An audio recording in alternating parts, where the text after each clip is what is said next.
Good morning everyone. চলে এলাম আমি আজকে ওয়েডনেসডের ব্লগ নিয়ে আপনাদের সাথে শেয়ার করার জন্য। তো ফ্রেন্ডস, আজকে আমি স্টার্ট করব আমার ব্রেকফাস্ট থেকে। মর্নিংয়ে একটা রিলস তো এমনিই ছেড়েছি, রান্নাবান্না দেখতেই পেয়েছেন। অ্যাকচুয়ালি আমি ভিডিও করতে পারি না, বিকজ আমি একা।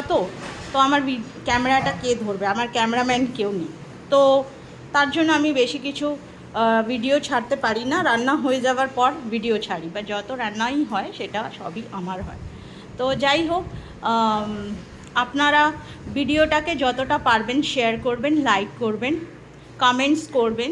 কোনো রকমের রান্না নিয়ে কোনো জিজ্ঞাসা থাকলে কমেন্টসের মাধ্যমে আমাকে জিজ্ঞাসা করতে পারেন, আমি সব কিছু আপনাকে জবাব দিয়ে দেবো।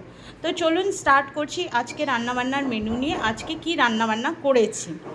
তো আজকে ব্রেকফাস্টে করেছি হচ্ছে এই যে Italian pasta, yummy, tasty, healthy Italian pasta করেছি। আর পাস্তার মেনু আপনি পেয়ে যাবেন, আমাকে জিজ্ঞাসা করবেন, আমি বলে দেবো কীভাবে পাস্তা করতে হয়। আর লাঞ্চে নিয়ে যাচ্ছি হচ্ছে ডাল আছে, আলু সিদ্ধ আছে, ভাত আছে, আর এখানে মাছের টক আছে।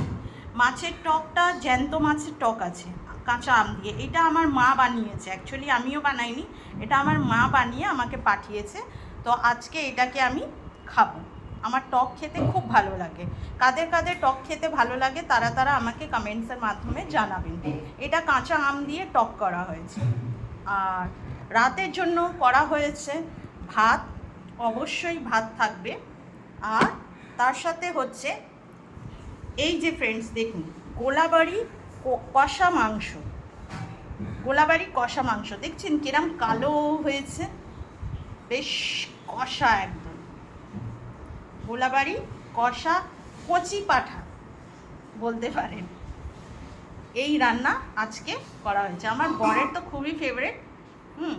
এসে আর অফিস থেকে এসে আর বেশিক্ষণ দাঁড়াবেও না, বলবে আমাকে খেতে দাও। যাই হোক, তো এই হচ্ছে গোলাবাড়ি কষা মাংস। আর হ্যাঁ, আমি এতে কিন্তু পেঁপে বাটা দিইনি, পেঁপে দিইনি, কিছু দিইনি। যা করেছি আমি নিজে মশলা বেটে কষিয়ে করেছি। তো এই হচ্ছে আমার আজকে সারাদিনের রান্নাবান্নার মেনু। আপনাদেরও কি রান্নাবান্না হয়েছে কমেন্টসের মাধ্যমে জানাবেন। ভিডিওটা ভালো লাগলে একটা ছোট্ট করে লাইক করে দেবেন, শেয়ার করে দেবেন। আর ভালো থাকবেন ফ্রেন্ডস। টাটা, বাই বাই, শিউ। সাবধানে থাকবেন, যা আজকাল হচ্ছে।